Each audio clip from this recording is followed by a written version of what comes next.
বেশ কয়েকটা গুরুত্বপূর্ণ খবর নিয়ে আপনাদের সামনে উপস্থিত হলাম। প্রথম খবর হচ্ছে, লেবাননের একটি সামরিক কনভয়ের উপর ইসরায়েল হামলা চালিয়েছে, যাতে একজন ব্রিগেডিয়ার জেনারেল, একজন ক্যাপ্টেন এবং একজন সেনা অর্থাৎ সিপাহি নিহত হয়েছেন।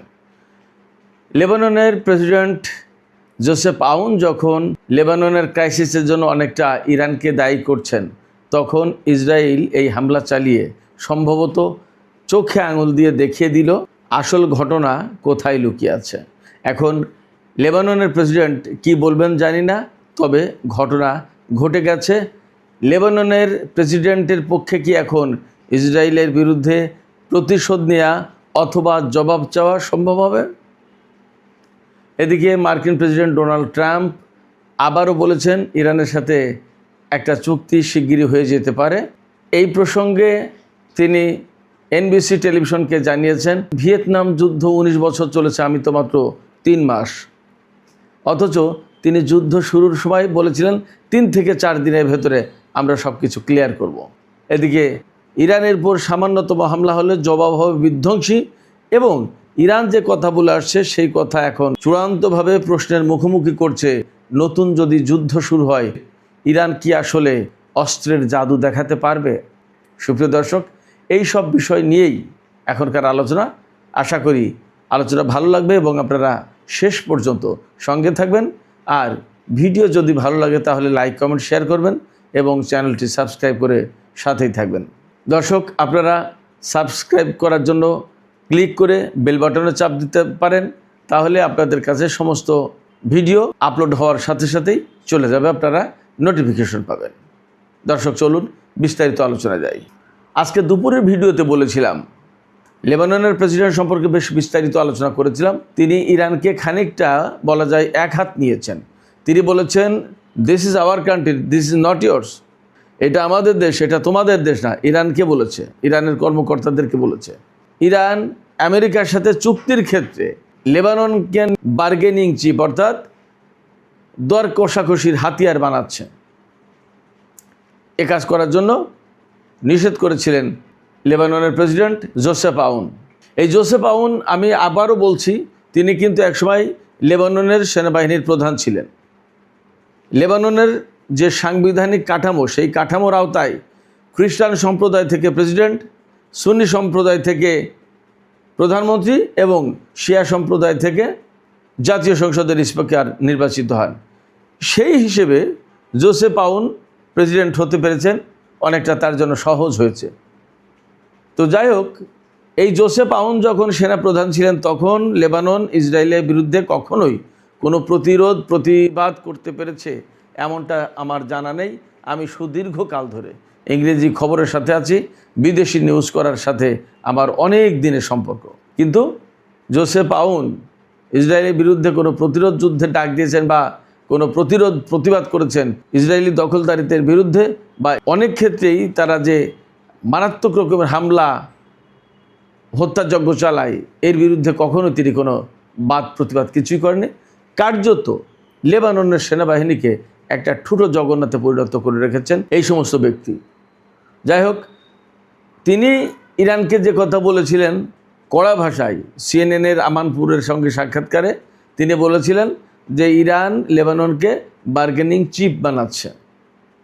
এর জবাবে ইরানের পক্ষ থেকে বলা হয়েছিল যে, মিস্টার প্রেসিডেন্ট, আপনি আপনার আসল শত্রুর দিকে নজর দিন, এই দিকে নজর না দিয়ে, অর্থাৎ ইরানের দিকে নজর না দিয়ে আসল শত্রুর দিকে নজর দিন এবং তাকে মোকাবেলা করার চেষ্টা করুন, তাকে হ্যান্ডেল করুন। এবং ইরানের পররাষ্ট্রমন্ত্রী সাইদ আব্বাস আরাকচি একদম পরিষ্কার করে বলেছিলেন যে ইরান অবশ্যই লেবাননকে কখনোই দর কষাকষির হাতিয়ার হিসেবে ব্যবহার করেনি। যদি তা করত তাহলে অনেক আগে আমেরিকার সাথে ইরানের চুক্তি হয়ে যেত, কিন্তু তা হয়নি। বরং ইরান, শুধু ইরান না, মধ্যপ্রাচ্যের বৃহত্তর শান্তি এবং স্থিতিশীলতা প্রতিষ্ঠার চেষ্টা করছে লেবানন সহ। এইরকম আলাপ আলোচনা এবং বাকযুদ্ধের ভেতরেই আজকে ইসরায়েলের সামরিক বাহিনী লেবাননের একটি সামরিক বহরের উপরে হামলা চালিয়েছে। সেই হামলায় একজন ব্রিগেডিয়ার জেনারেল নিহত হয়েছেন, একজন ক্যাপ্টেন নিহত হয়েছেন এবং একজন সিপাহী নিহত হয়েছেন। 3 জনই লেবাননের সেনা বাহিনীর সদস্য, কর্মকর্তা ইত্যাদি ইত্যাদি। এই যে 3 জন সেনা মারা গেল এবং আরও বেশ কয়েকজন আহত হয়েছেন, এ ব্যাপারে ইসরায়েল কি কথা বলবে? কিছুই বলবে না, কোনো কিছু বলার প্রয়োজনই বোধ করবে না। লেবানন কি করবে? লেবাননের প্রেসিডেন্ট তিনি তখনও শান্তি বাণী আওড়াবেন, তিনি সর্বমহলের প্রেসিডেন্ট এই স্তুতি গাইতে থাকবেন, তিনি বারবার প্রমাণ করার চেষ্টা করবেন তিনি একজন নিরপেক্ষ লোক, তিনি কোনো পক্ষের না, খুব নিরপেক্ষ প্রমাণ করার চেষ্টা করবেন এবং হয়তো এখনও করছেন। কিন্তু যখন তার দেশের সামরিক বাহিনী একটা দখলদার শক্তির বাহিনীর হাতে আক্রান্ত হয়, হামলার শিকার হয়, তখন একজন সাবেক সেনাপ্রধান হিসেবে এবং একজন বর্তমান প্রেসিডেন্ট হিসেবে তার কী করণীয়, তার ভূমিকা কী, সেটা লেবাননবাসী অবশ্যই দেখতে চায়। লেবাননের প্রধানমন্ত্রী তিনিও হয়তো যথেষ্ট মিনমিন করবেন, কান্নাকাটি করবেন, দুঃখ করবেন, চোখের জলও ফেলতে পারেন। 3 জন সেনা নিহত হয়েছেন, কয়েকজন আহত হয়েছেন এর জন্য। কিন্তু তাদের কারোরই ক্ষমতা হবে না ইসরায়েলের বিরুদ্ধে জোরালো ভাষায় প্রতিবাদ করা বা কোনো কিছু করা বা কোনো অ্যাকশানে যাওয়া। একটা দেশের সামরিক বাহিনীর উপর হামলা হলে সেই সামরিক বাহিনীর পক্ষ থেকে একটা গুলিও ছোড়া হয় না। How it is possible? আশ্চর্য রকমের ব্যাপার এটা। এই শান্তির বাণী বুকে ধারণ করে লেবাননের প্রেসিডেন্ট এবং প্রধানমন্ত্রী কাজ করে যাচ্ছেন, দেশের বৃহত্তর ঐক্য ধরে রাখার চেষ্টা করছেন এবং সেখানে হিজবুল্লাহকে শত্রু হিসেবে, দেশের শত্রু হিসেবে গণ্য করছেন, ঘোষণা করছেন।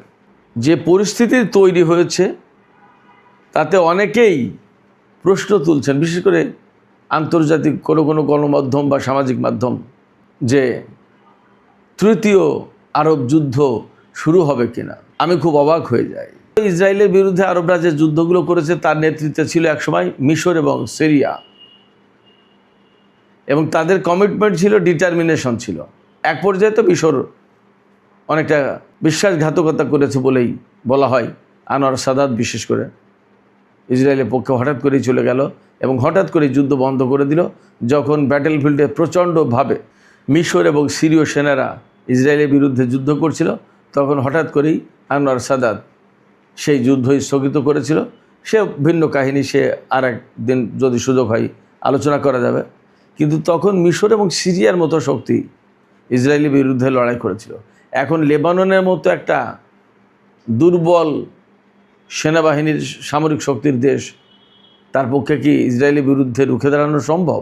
এবং এই মুহূর্তে আরবদের ভেতরে প্রচণ্ড রকমের অনৈক্য।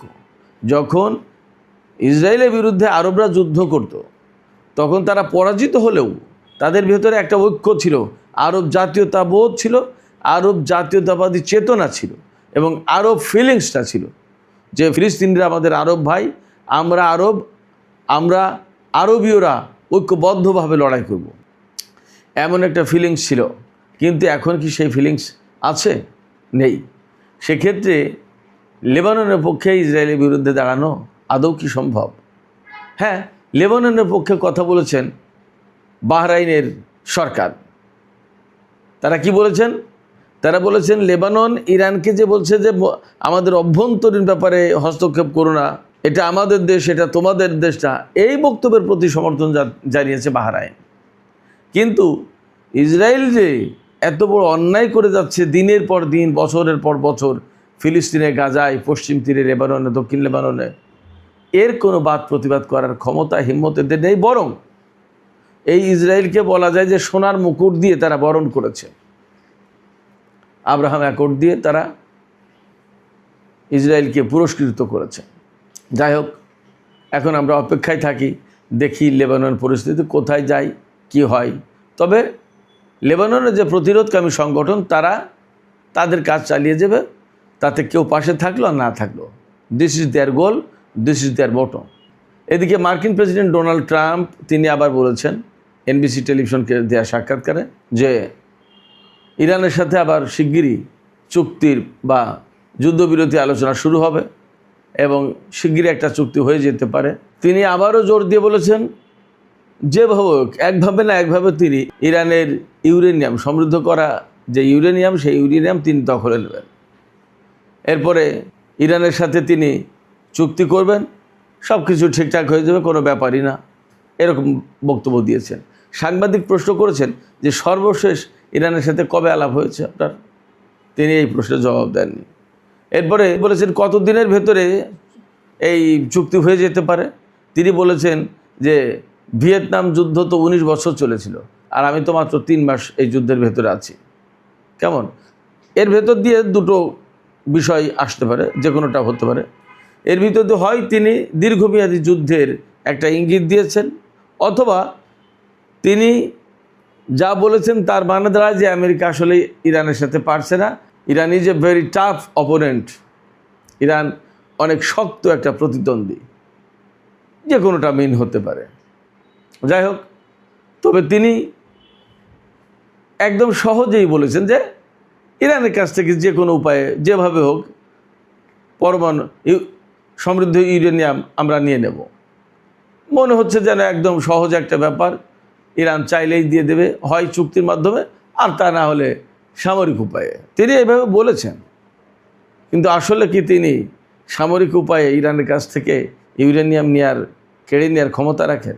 প্রশ্নই ওঠে না।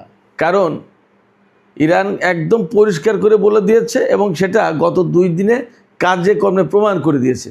কি সেটা হচ্ছে ইরানের উপরে আমেরিকা মোটামুটি খুব মাইল্ড হামলা চালিয়েছে। এই হামলা চালিয়ে হয়তো তারা ইরানকে টেস্ট করতে চেয়েছে তাদের প্রস্তুতিটা আসলে কেমন, তারা আসলেই প্রচণ্ড জবাব দেবে কিনা, নাকি চুক্তির জন্য তারা চুপচাপ থাকবে, আসলে কি ব্যাপার, এগুলো টেস্ট করতে চাইতে পারে। অথবা এমন হতে পারে যে আসলে দেখি যে তাদের অস্ত্রের ধার ভার কোন পরিস্থিতিতে আছে, তাদের প্রস্তুতিটা কেমন।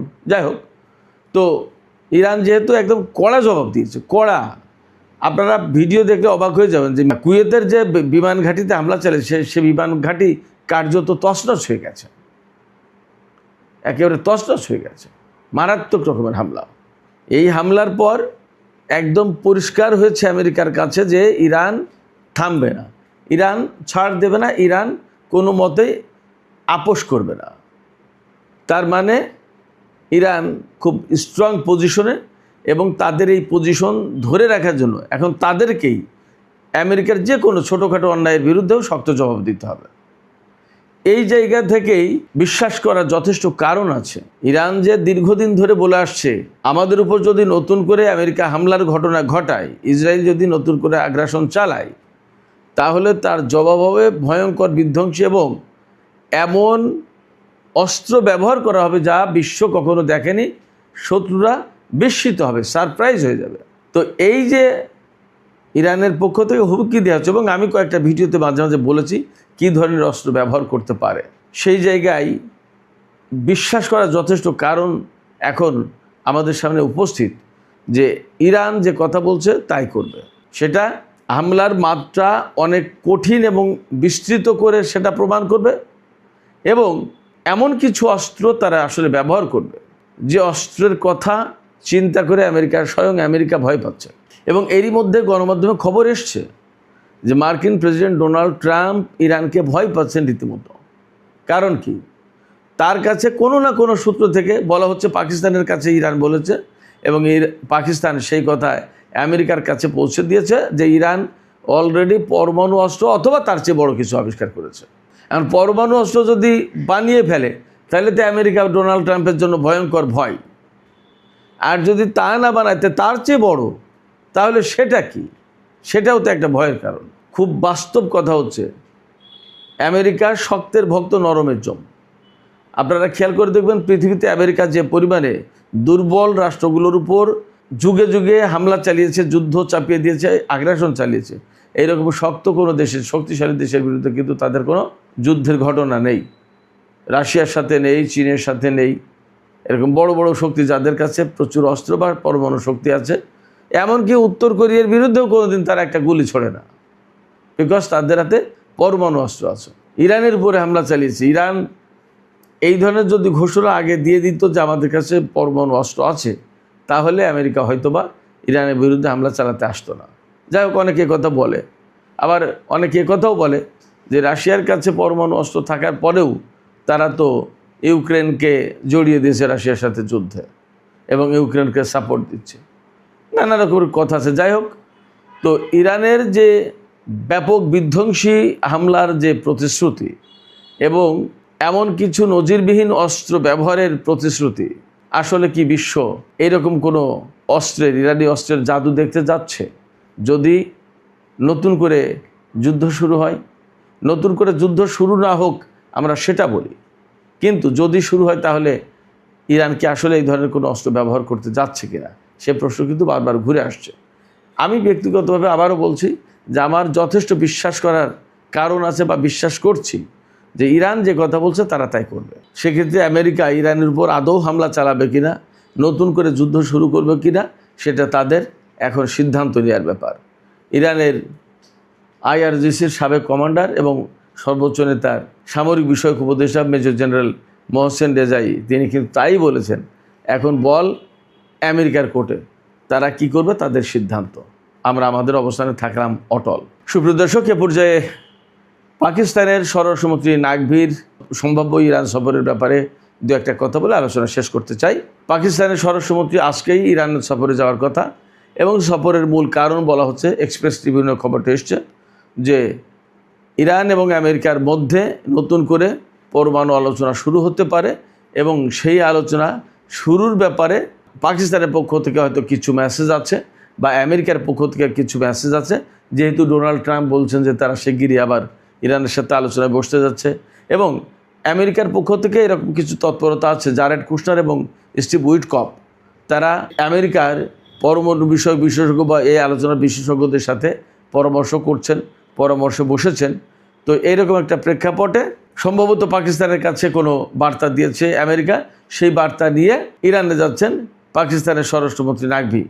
এখন দেখা যাক আসলে এই বার্তা আদান প্রদানের পর ইরান এবং আমেরিকার ভেতরে নতুন করে কোনো বৈঠক হয় কিনা এবং নতুন করে আসলে চুক্তি হতে যাচ্ছে কিনা, হয় কিনা। তবে ইরান কিন্তু পরিষ্কার করে বলেছে তাদের যে $24 বিলিয়ন সম্পদ জব্দ আছে আমেরিকার হাতে, তার অর্ধেক একদম শুরুতেই ছাড় দিতে হবে এবং বাকি অর্ধেক চুক্তি বাস্তবায়নের পরপরই ছাড় দিতে হবে। যদি তা না হয় তাহলে কোনো আলোচনা, কোনো শান্তি চুক্তি কিচ্ছুই হবে না। আবার এর পাশে খবর রয়েছে, কোনো বিশ্লেষক বলছেন শনিবারের ভেতরে আমেরিকা ইরানের উপর হামলা চালাতে পারে, এমন আহ্বান জানিয়ে রেখেছেন কেউ। আমি জানি না আসলে কি হতে যাচ্ছে, তবে দেখা যাক পাকিস্তানের স্বরাষ্ট্রমন্ত্রী কী বার্তা নিয়ে যান এবং কি হয় তা মনে হয় আগামী কয়েক ঘন্টার ভেতরে পরিষ্কার হয়ে যাবে। সুপ্রিয় দর্শক, আমরা সে পর্যন্ত অপেক্ষায় থাকি। আর আজকের আলোচনা এখানেই শেষ করতে চাইছি। যদি ভিডিও ভালো লাগে তাহলে লাইক, কমেন্ট, শেয়ার করবেন এবং চ্যানেলটি সাবস্ক্রাইব করে সাথেই থাকবেন। যাবার আগে আপনাদের কাছে শেষ মতামত জানতে চাই যে আসলে কি হতে যাচ্ছে।